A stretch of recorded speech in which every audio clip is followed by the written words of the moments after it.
2011 में अन्ना आंदोलन चरम पर था और इस आंदोलन का हिस्सा अरविंद केजरीवाल भी रहे।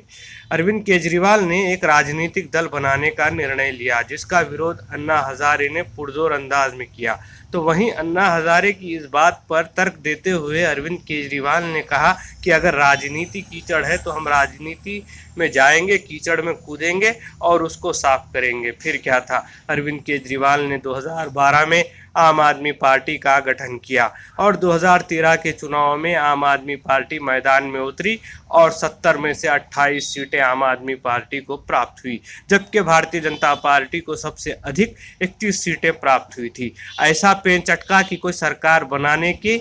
हैसियत में न था। फिर अरविंद केजरीवाल ये जानते थे कि कांग्रेस और भाजपा तो एक नहीं आ सकते सरकार बनाने के लिए, तो वो कह रहे थे कि क्यों नहीं कांग्रेस और भाजपा एक हो जाते और दिल्ली में सरकार बना लेते। आखिरकार कांग्रेस पार्टी ने वहाँ पर अरविंद केजरीवाल को समर्थन देने का निर्णय लिया और फिर 49 दिनों के लिए वहाँ पर अरविंद केजरीवाल की सरकार चली। फिर उस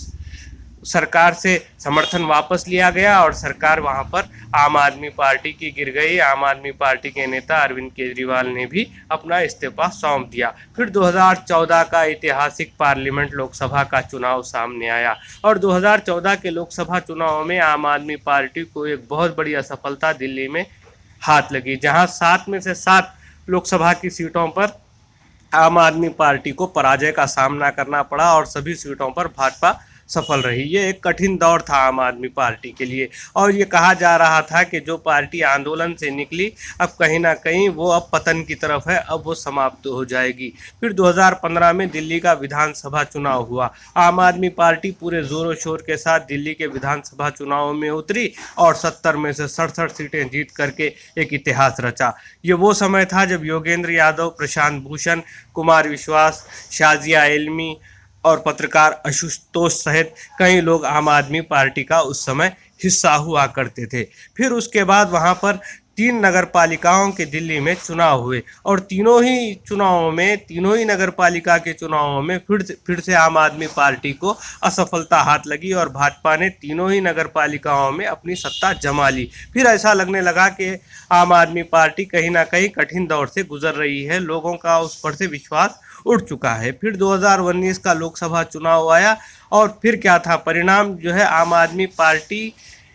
के विपरीत आए और आम आदमी पार्टी दिल्ली के 7 लोकसभा सीटों में से 7 की 7 सीटों पर पराजय हो गई और भारतीय जनता पार्टी को 7 सीटों पर दिल्ली में सफलता प्राप्त हुई। फिर उसके बाद 2020 में विधानसभा का दिल्ली में चुनाव हुआ तो वहां पर फिर से आम आदमी पार्टी को 70 में से 62 सीटें प्राप्त हुई। तो देखने वाली बात यह है कि दिल्ली की जो जनता है विधानसभा चुनाव में अलग तरह से अपना मत दे रही है और फिर लोकसभा के चुनाव में वो अलग तरीके से मत दे रहे हैं, तो फिर वहीं नगर पालिका के चुनाव में परिणाम एकदम विपरीत और अलग रहे। फिर आज आम आदमी पार्टी पूरे देश में विस्तार पाना चाहती है, देश के अलग अलग राज्यों में हिस्सा ले रही है। पंजाब में भी पिछले चुनाव में उन्होंने 2017 में भाग लिया और सबसे बड़ा विपक्षी दल आम आदमी पार्टी बनकर पंजाब में उभरी और वहां से मात्र एक लोकसभा सांसद भगवंत मान आम आदमी पार्टी से जीत कर आए, जो लोकसभा में आम आदमी पार्टी का नेतृत्व कर रहे हैं और राज्यसभा में आम आदमी पार्टी की 3 सीटें हैं। वहीं गोवा में, उत्तराखंड,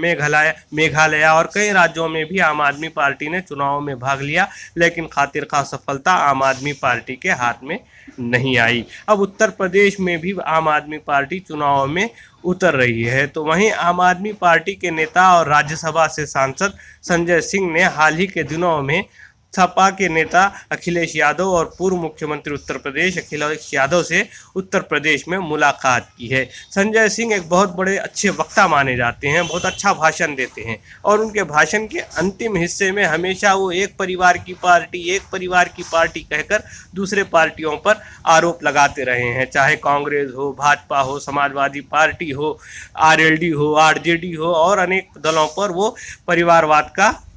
आरोप लगाते रहे। और भाजपा का एक मुद्दा रहा है परिवारवाद, जिसको आम आदमी पार्टी अपने तरफ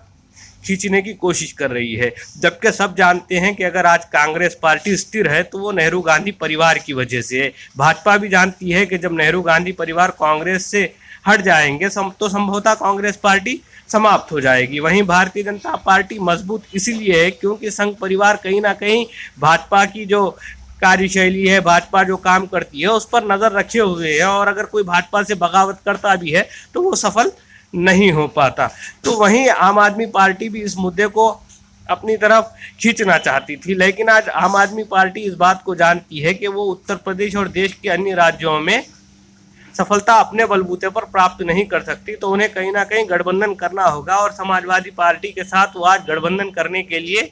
कहीं ना कहीं इच्छुक दिख रहे हैं। तो वहीं आम आदमी पार्टी ने अपनी सरकार 2015 में बनने के बाद कई योजनाएं दिल्ली में चलाई, जैसा कि मुफ्त शिक्षा, मुफ्त बिजली, मुफ्त पानी, और महिलाओं के लिए बस की यात्राएं वहां पर मुफ्त की गई। तो ये ऐसी योजनाएं हैं जिससे लोगों को हर महीना लाभ पहुंच रहा है। जब लोगों को हर महीना लाभ पहुंच रहा है तो संभवतः चुनाव आएगा, तो चुनाव के समय भी ऐसी योजनाएं जहन में रहेंगी, और लोग उस पार्टी को और उस दल को जो ये योजनाएं इस तरह के ला रहा है जो हर महीना उनके लिए लाभदायक है, तो संभवतः वोट भी प्राप्त होंगे। लेकिन आम आदमी पार्टी जो कह रही थी कि हम देश में सबसे तेजी के साथ फैलने वाली पार्टी है, आज वो बात वो भी नहीं कह रहे। कहीं ना कहीं आम आदमी पार्टी की जो तेजी के साथ फैलने की जो रफ्तार थी वो रफ्तार अब धीमी पड़ चुकी है, और उसे भी इस बात का एहसास हो चुका है कि बिना गठबंधन के दूसरे राज्यों में दिल्ली से हट करके सफलता प्राप्त नहीं की जा सकती।